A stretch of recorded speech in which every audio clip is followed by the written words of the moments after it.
ये दिख रहा है? अरे यही वाली किताब बोल रहे हैं, यही तो है अपना अगला टारगेट, है कि नहीं? हम लोगों ने ऑलरेडी अपनी जीएस 11th या फिर एनसीईआरटी 11th की क्लास की जो फिजिकल ज्योग्राफी है वो तो वाइंड अप कर दिया है ना? आप सब लोगों ने आई थिंक देखा होगा। अब हमारा अगला टारगेट यही है। तो welcome you all to this channel. और हम लोग ऑलरेडी अपने इस वाले पोर्शन को कंप्लीट कर चुके हैं और आप में से ऐसे मेजॉरिटी ऑफ द लोग ऐसे हैं जो कि इनको देख भी चुके हैं। बड़ी खुशी मिलती है इसको देख के। अगर नहीं देखा है गलती से भी तो ये ऑलरेडी आप ये लिख के सर्च कर लेना चैनल पर, कहीं पर भी यूट्यूब पर सर्च कर लेना, आपको मिल जाएगा ये प्लेलिस्ट। और आराम से 23 लेक्चर्स हैं। 23 लेक्चर्स के अंदर में आप बहुत ही डिफाइंड वे में, सिर्फ एनसीईआरटी नहीं, मैं इसको एनसीईआरटी के बियॉन्ड कंप्लीट करता हूं, क्योंकि एनसीईआरटी तो यार क्लास 11th के बच्चों के लिए बनाई गई है। हम लोग तो थोड़े बड़े हो चुके हैं ना, तो हम लोग को तो यूपीएससी क्रैक करना है। तो यूपीएससी के अकॉर्डिंग एनसीईआरटी से कितने एक्स्ट्रा इन्फॉर्मेशन और इसके साथ साथ और क्या एड ऑन करके हम पढ़ सकते हैं वो हमने बड़े डिटेल में पढ़ा है। आज के इस सेशन में बेसिकली हम लोग डिस्कस करना चाहते हैं कि आखिरकार हमारे इस छुटकी किताब की स्ट्रैटेजी क्या होनी चाहिए, कैसे हमें इसको कंप्लीट करना चाहिए। तो सबसे पहले इसके बारे में अगर हम लोग पढ़ने की कोशिश करते हैं ना, तो let's start with the index part. अगर आप नई वाली इंडेक्स की बात करोगे तो इसमें ये गिने चुने ये 6 चैप्टर्स दिए हुए हैं आप लोगों के लिए। कौन कौन से?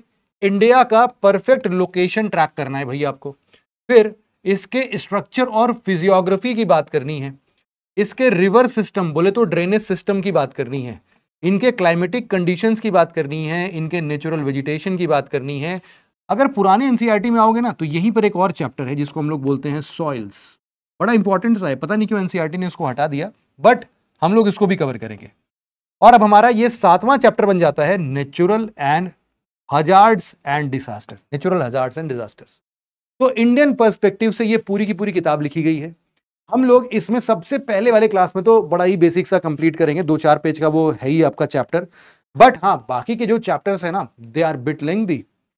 आप देख सकते हो यहां पर कुछ एक चैप्टर्स ऐसे हैं जो कि बहुत ज्यादा बड़े हैं, जैसे कि आप क्लाइमेट वाला देख सकते हो अप्रोक्सीमेटली, या फिर ये आप स्ट्रक्चर्स एंड फिजियोग्राफी देख सकते हो। तो आप सबको पता है एनसीईआरटी हर एक लाइन में एक नया फैक्ट दे देता है, लेकिन हमको इन बिटवीन द लाइंस अगर पढ़ने नहीं आता है तो हम उसको एनालाइज नहीं कर पाएंगे। और सबसे बड़ी बात क्या है कि एनसीईआरटी ना थोड़ी तो यार बोरिंग किताब है, मतलब ब्लैक एंड व्हाइट है यार, कुछ दिया ही नहीं है इसमें, या फिर पढ़ते पढ़ते इंसान बोर हो जाता है। इंडिया का मैप कितना ब्लैक एंड व्हाइट देखे, और उसमें भी ग्रे कौन सा है और ब्लैक कौन सा है समझ में नहीं आता है। तो हम लोग इसको थोड़ा सा और अच्छे ढंग से कंपाइल करेंगे और अच्छे ढंग से कंप्लीट करेंगे। आपके लिए आपको क्या करना है, आप अगर कोशिश ये कर सकते हो कि जैसे मान लो इस कमिंग थर्सडे से, अगर हम कमिंग थर्सडे बोल रहे हैं तो आज हमारा है मंडे, ट्यूसडे, वेंसडे, थर्सडे, मतलब कि 3 तारीख से अगर हम लोग बात करें तो हम लोग इसको स्टार्ट करेंगे। पहला चैप्टर पहले दिन में वाइंड अप हो जाएगा, छोटा सा चैप्टर है, बट बाकी चैप्टर्स के लिए शायद 2-2 लेक्चर्स की जरूरत पड़ जाए हमें। तो उनमें उनको हम ना बड़े डिटेल में देखेंगे। जैसे कि जब भी हम लोग यहां पर देखो, यहां पर क्या लिखा हुआ है, स्ट्रक्चर एंड फिजियोग्राफी। इसमें स्ट्रक्चर एंड फिजियोग्राफी में ना बड़ी छोटी सी चीज लिखी होगी, लेकिन जब हम लोग स्ट्रक्चर एंड फिजियोग्राफी पढ़ेंगे तो हम लोग कुछ इतने बड़े डिफाइंड स्ट्रक्चर में उसको पढ़ रहे होंगे। और शायद यहां पर भी मैंने सारी चीजें नहीं लिखी हैं, इसमें बहुत सारी चीजों को मैं अभी भी ऐड करूंगा। तो आप देख सकते हो कि पूरे इंडिया को हम लोग अलग अलग पार्ट्स में डिवाइड कर देंगे। मतलब कि कुछ इस प्रकार से हम लोग सिर्फ और सिर्फ ये तो माउंटेन रेंजेस की बात कर रहे हैं, हिमालयन माउंटेन्स की बात करेंगे तो इतने सारे माउंटेन्स के इतने सारे क्लासिफिकेशंस को हम लोग बड़े डिटेल में देखेंगे भाई साहब। और साथ ही साथ हम लोग यहां पर अपने जब पूरे के पूरे इंडियन पेनिनसुला को डिवाइड करके देखेंगे तो हमें दिखेगा कहीं पर यार ड्रेनेज सिस्टम, कहीं पर प्लेट्यू, कहीं पर माउंटेनियस रीजन है, ये डेक्कन प्लेट्यू का हिस्सा है, कहां पर कौन सी हिल्स ओरिजिनेट हो रही हैं, यहां पर डिजर्ट एरिया देखने को मिलता है। यहां पर आप देखो ये पूरा रीजन जो है ये कैसे इधर से कनेक्टेड है, हिमालय का कौन सा रीजन है। जैसे कि इसके ऊपर ये जो जयंतिया गारो खासी है ना, या फिर गारो खासी जयंतिया होगा वैसे तो, गारो खासी जयंतिया जो आप देख रहे हो जीके जी, ये बेसिकली भाई साहब हिमालय का पार्ट नहीं है। लेकिन हमें पता कब चलेगा, जब हम लोग एनसीईआरटी के बेसिक्स को पढ़ेंगे और यहां से हम लोग समझेंगे कि जो हमारा डेक्कन पेनिनसुला है इसका एक्सटेंशन ही है ये। एक्चुअल में जो छोटा नागपुर प्लेट्यू है, जो ब्राउन कलर में देख रहे हो ना, छोटा नागपुर प्लेट्यू है। छोटा नागपुर प्लेट्यू का ही एक्सटेंशन फर्दर वहां तक पहुंचा। तो बोलो बीच में कहां गया, गायब हो गया? अरे बीच में सबडक्शन हुआ था, पूरी कहानी सुनेंगे, डू नॉट वरी। तो पूरी कहानी के साथ हम लोग इंडिया के इस पूरे मजेदार स्ट्रक्चर को, पूरे इस पूरे फिजियोग्राफी को हम लोग बहुत ही डिटेल से पढ़ने की कोशिश करेंगे। आशा करता हूं कि आपसे मुझे जो एक्सपेक्टेशन है वो क्या होगी, बस मैं वो डिफाइन कर देता हूं। जब भी आप किसी चैप्टर को खोलें यहां पर, तो दो काम कर सकते हैं, दो तरीके से आप इस किताब को पढ़ सकते हैं। पहला जो ज्यादा अच्छा होगा मेरे हिसाब से, जब भी आप क्लास के अंदर में आए, ये क्लासेस लाइव होंगी, और जब भी आप क्लास के अंदर में आए तो आप इसको पढ़ के आए, है ना। इतना और इतना जो लिखा हुआ है ना, इसको पढ़ के आए। कुछ नहीं तो एक नॉवेल जैसी रीडिंग ही कर लें, लेकिन पढ़ के आए। पढ़ के आओगे ना तो ऐसी कई सारी चीजें हैं जो कि मैं बताऊंगा और आपको फिर अलग ही लेवल पर समझ में आएगा। सिमिलर वे में मैं हर चैप्टर के बाद में आपको अगले चैप्टर का एक ब्रीफ बता दूंगा कि कहां तक मुझे कवर करना है, तो आप भी वहां तक की रीडिंग लगा के जरूर से आना। रीडिंग लगाने से क्या होगा, आपको काफी सारी चीजें पता चल जाएंगी। और दूसरी एक्सपेक्टेशन जो मेरी आपसे है, वो दूसरी एक्सपेक्टेशन ये है कि भाई साहब थर्सडे तक के टाइम पीरियड पे आप क्या करोगे, आप डेली बेसिस पर एक इंडिया का मैप बनाओगे।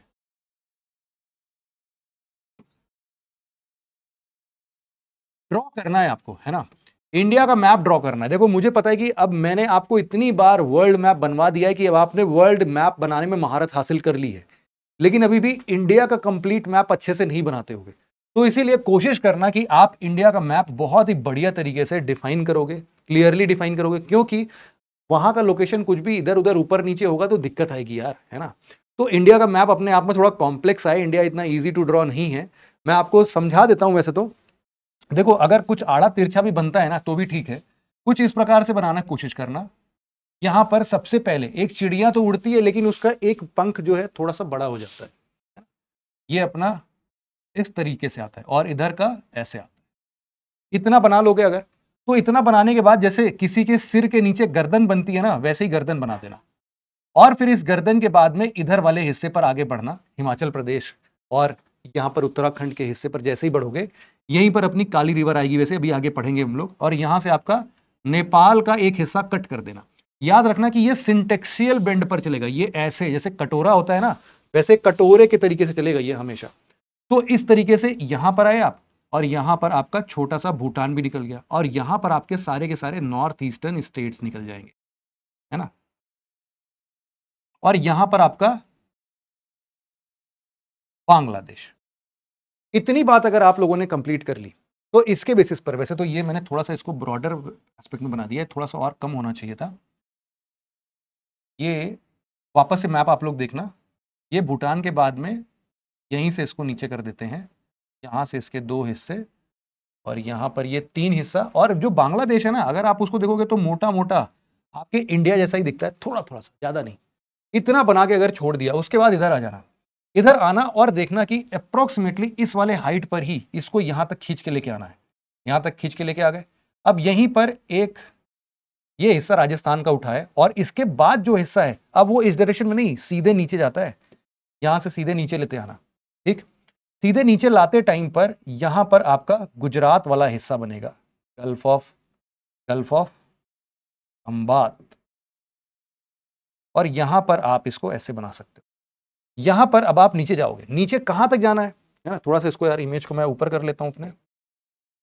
कहां तक जाना है आपको, जो इसका सेंटर पॉइंट है ना, इसके सेंटर पॉइंट से थोड़ा नीचे तक आना, लगभग यहां तक। तो इसको मैं थोड़ा सा इसको ड्रॉ करते हुए ना नीचे की तरफ में लेके आऊंगा यहां तक। अब देखो ये बिल्कुल ऐसा ही है कुछ है ना। और यहां से मैं इसको पतला सा लाइन ऊपर की तरफ सीधे नंबर पर लेके आऊंगा, सीधे लेके आऊंगा, है ना, इसको सीधे लेके आऊंगा। और फिर कुछ नहीं करना यार, बस इसको यहां से लगभग ऐसे मिला देना है। तो आपका ना काफी ठीक ठाक सा इंडिया का मैप बनने के लिए तैयार रहेगा। अब इसी की प्रैक्टिस आपको क्या करनी है, अगले 3-4 दिन तक बना के करती रहनी है ना। तो इसको बनाना, क्योंकि इसको हम लोग कई बार बनाएंगे, उससे पहले एक रफ शेप आपको मिल जाना चाहिए। आपका दूसरा होमवर्क है। तो टिल थर्सडे हम लोग मिलेंगे, और इसमें अब मैं आपको थोड़ी सी और बातें बताता हूं कि इस पूरे चैप्टर में है क्या। यहां पर सबसे पहले वाले चैप्टर में हम लोग लोकेशन देखेंगे, लैटिट्यूड लॉन्गिट्यूड का कुछ खेल देखेंगे, इंडिया के कुछ एक्सटेंशंस को देखेंगे, कहां से कहां तक फैला हुआ है ये सब देखेंगे, इंडियन ओशियन में बे ऑफ बंगाल में क्या क्या है ये सब देखेंगे। फिर हम लोग स्ट्रक्चर एंड फिजियोग्राफी में जो मैंने बड़ा सा चार्ट दिखाया उसको समझने की कोशिश करेंगे भाई। फिर ड्रेनेज सिस्टम का मतलब यहां पर होता है, ड्रेनेज सिस्टम का मतलब होता है हम लोग को एक्चुअल में रिवर सिस्टम के बारे में पढ़ना है ना।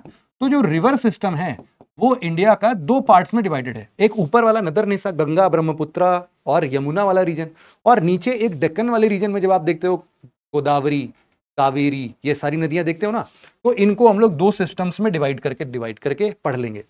फिर हमारा नेक्स्ट आता है क्लाइमेटिक कंडीशन। देखो क्लाइमेट कंडीशन वैसे तो हम लोगों ने अपने वर्ल्ड ज्योग्राफी में भी कंप्लीट किया था, लेकिन वहां पर स्पेसिफिकली हम लोगों ने मॉनसूनल टाइप ऑफ क्लाइमेट को उतना डिटेल में नहीं कवर किया था और बोला था कि यहां पर करेंगे।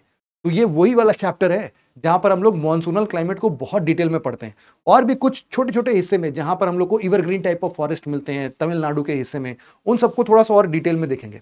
नेचुरल वेजिटेशन अपने आप में क्रॉप्स वगैरह का सिस्टम हम लोग समझेंगे।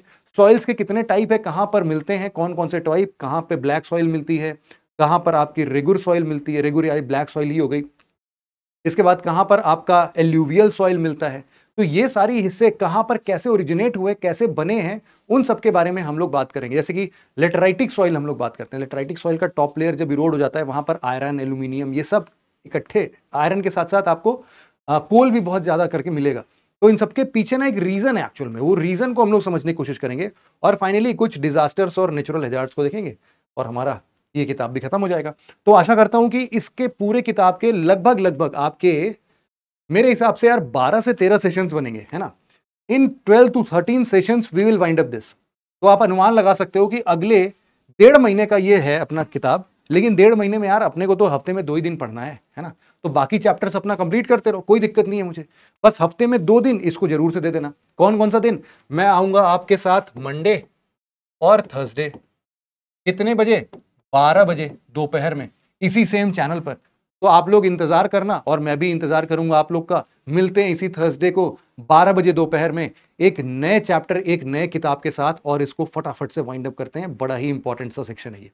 तो इस वीडियो में बस आपको यही समझाना था कि इस किताब को हम कैसे एंटरटेन कर रहे हैं, आपको कैसे मेहनत करके आनी है इस किताब के लिए। इस वीडियो में इतना ही है। Thank you so much for listening it very patiently friends. Have a nice day.